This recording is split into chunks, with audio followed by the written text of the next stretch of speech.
Les. The Stephen Greenblatt, the historian and prolific writer, explains where the term bookworm came from. He said that during the early Middle Ages, the way that books were produced and reproduced, because this is before Gutenberg and the printing press, is that books were made by human hands. In other words, meticulous copies required rooms full of, at that time, mostly monks and priests who devoted their lives to copying books into other books. And so the folios, the creation of books, was an ongoing endeavor, and that very often monasteries and churches, in the Christian world certainly to speak of, were the sole repositories of information and education. So Greenblatt goes on to say that the term bookworm comes from a very real source, because back then they didn't have paper to print on.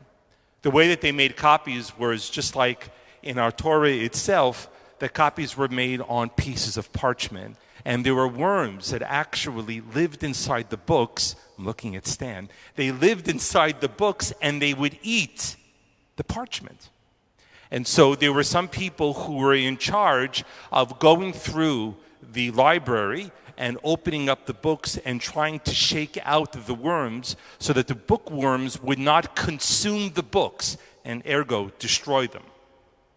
I speak of this not only because it's an interesting little tidbit of information, a great icebreaker if you're ever in a social situation that doesn't require social distancing, which hopefully will be soon, but also because of some very important news, heartbreaking news that came this week. The heartbreaking news is the story of a person who was not a bookworm in the sense that they consumed or destroyed books, but a person who created books. And just yesterday, the Jewish world was met with the heartbreaking news of the death of one of the most important and prolific scholars of our generation, that being Rabbi Adin Steinsaltz.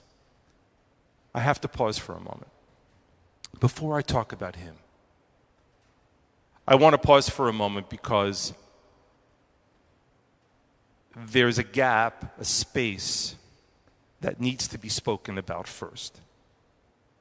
Often when we flip through the newspaper, or maybe not physically, but we tab through pages on our web browsers of different news, when we hear the deaths of religious leaders, particularly in the Jewish world, there's a great gap between the people who intimately know them and are affected by their loss and people who simply read the news and pass by it.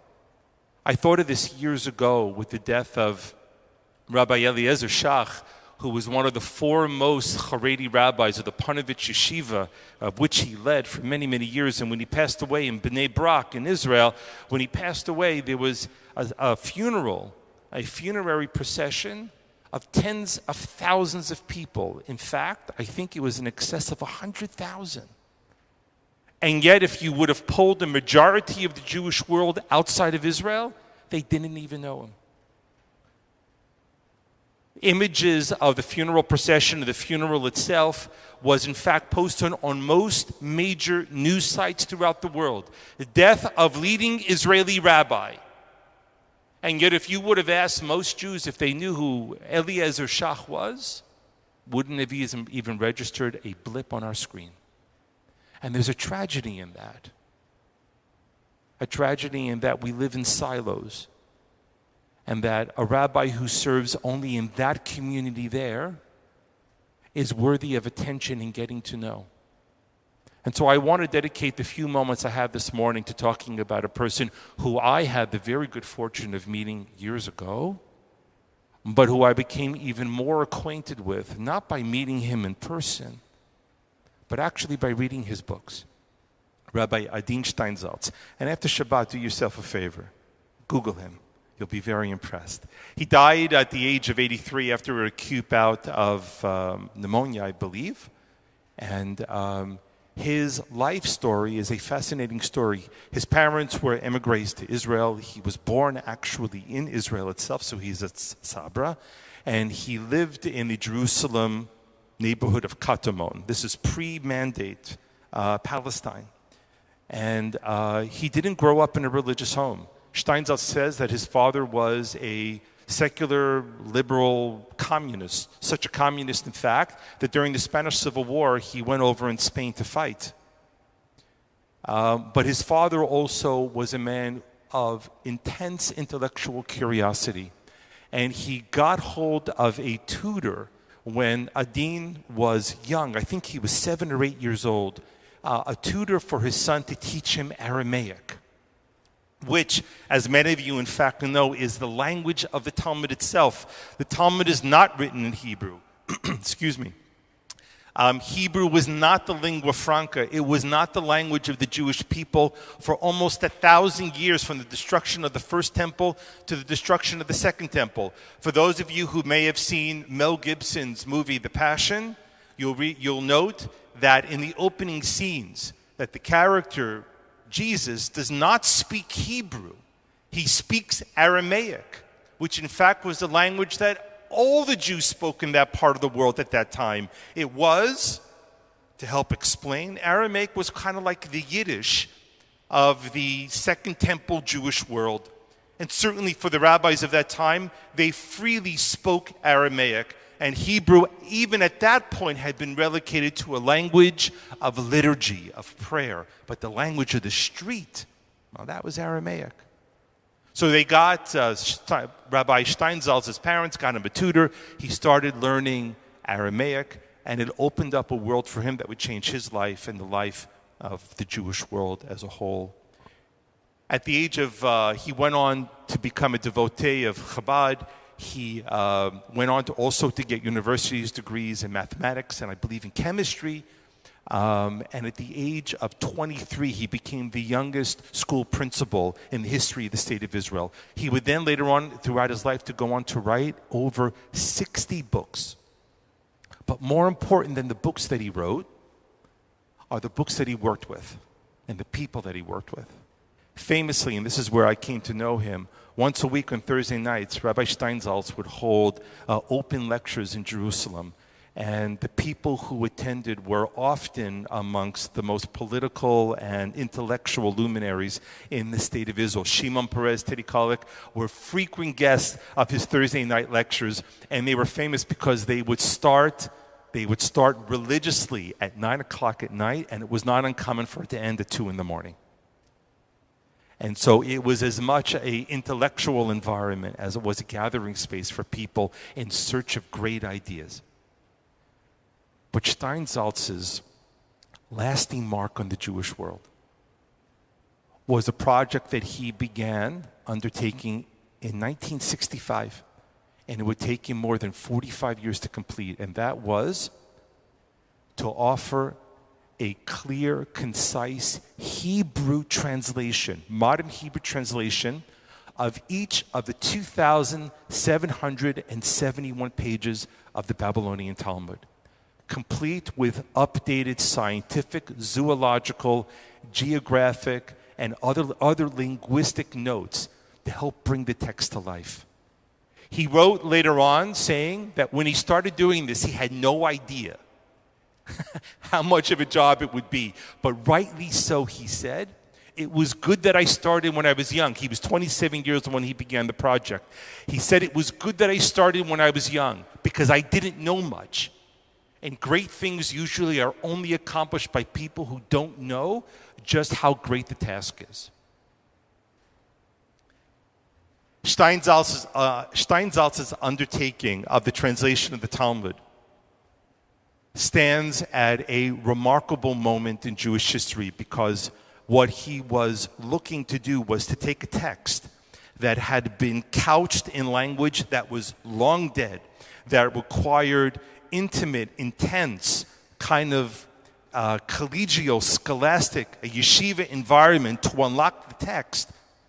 And he opened it up to a world that you didn't need to sit in a classroom or go to a yeshiva. You could sit down, open his text up, and you, in fact, would have alongside you one of the greatest study partners you can imagine in your life, Rabbi Adin Steinsaltz himself. step by step taking you through the discussions that would form the strength and backbone of the Talmud, and with illustrations, diagrams, and other explanations brought the text to life. Now, this is not the end of the story. Rabbi Steinsaltz became embroiled in great controversy, and that much of the ultra-Orthodox world would come to ban the Talmudic translations that he had penned, in addition to the other 60 books that he had written as well. They accused him of blasphemy, of taking sacred texts that were formed in a certain way and turning them upside down. Some of them, Aaron Feldman accused him of cheapening and dumbing down the text for people. It is a controversy that is still very much alive today. I'll tell you a story. I got a phone call about 4 months ago from a congregant. Their parent, unfortunately, had passed away, and they were busy emptying out the contents of the apartment, and they came across, because it was a Jewish home, they came across lots of books. His father had a collection of some of the volumes of the Steinsaltz translation of the Talmud, and he asked me if we wanted it. To be fair and true, our library's filled, and we can't accept any more books.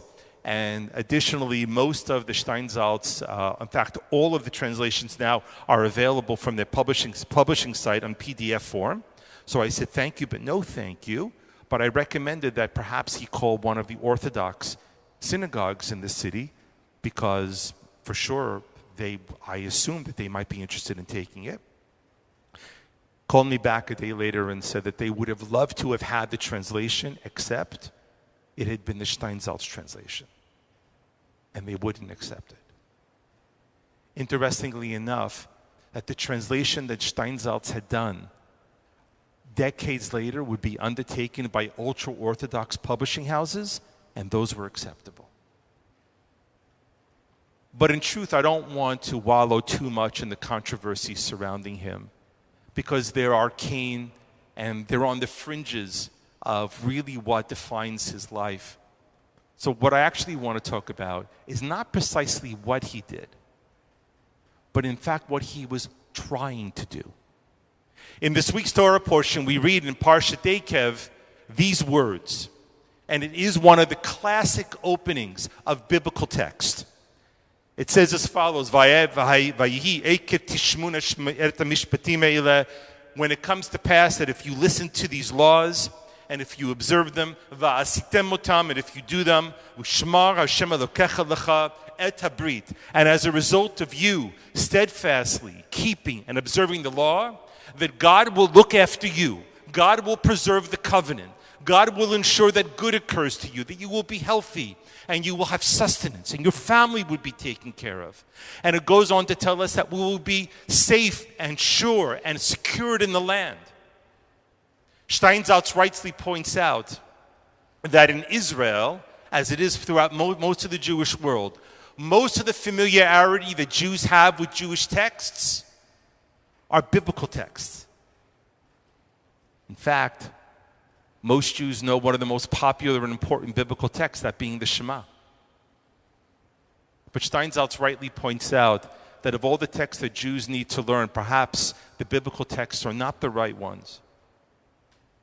Because the biblical text speaks about dreams, about prophecies, about not things that actually happen, but things that we dream of happening. That if we're good people, that God will take care of us. That if we're kind and generous, that life will be kind and generous to us.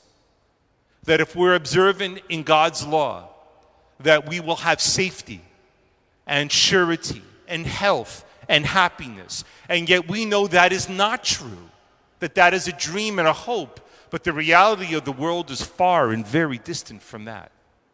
No, Steinsaltz says. The text that Jews should be studying and knowing more intimately is the text of the Talmud, which is a dialectical text. It is a text that is ambivalent and riddled with argument and compromise and hearing other opinions. It is a text that works to try to understand how you make the world and actually live in it. Not the world that we dream it would be, but the world that it actually is. I never forget, they once asked Harry Neal, who was the coach of the Vancouver Canucks years ago, and they were mired in like a 40-game losing streak. They asked him if he would have had this player or that player, how would he coach the team? And Harry Neal rightly said, as a coach, I don't get to coach the team I wish I had. I have to coach the team that I actually have. Which is a very keen insight into understanding that we have to live in the world, not the world that we wish it was, but the world that it actually is. The Talmud is riddled with expressions like kal sakadaitach and lefi ani yadaiti. All the rabbis always begin their opinions by saying, it appears to me, or I would think, hava amina, I would hope to say this. No one in the Talmud ever stands up and says, this is the truth. They simply say, this is my opinion. And Steinsaltz said, imagine how much better the world would be with fewer prophets and more Talmudic scholars. In Jewish tradition, we see Steinsaltz as a chain and a link of the intimate relationship that Jews have with our words. The Hebrew word for a letter is teva, and the ark that saved Noah and humanity is called a teva. When a Jewish boy is 8 days old, we perform a ceremony called a brit milah. What does the word milah mean? It means word. The moment of entry into Jewish life is the moment that we begin to understand that our relationship with God and with each other and with our faith is deeply tied to the understanding of the impact of words. Because buildings are built and they crumble, but words, as we know, survive forever in the hearts of people. Yehei zichrono baruch. May his memory be a blessing, as I know it will be. And after Shabbat, almost all of his books have been translated into English. Buy one. And if you buy one, you'll buy many more. Shabbat shalom.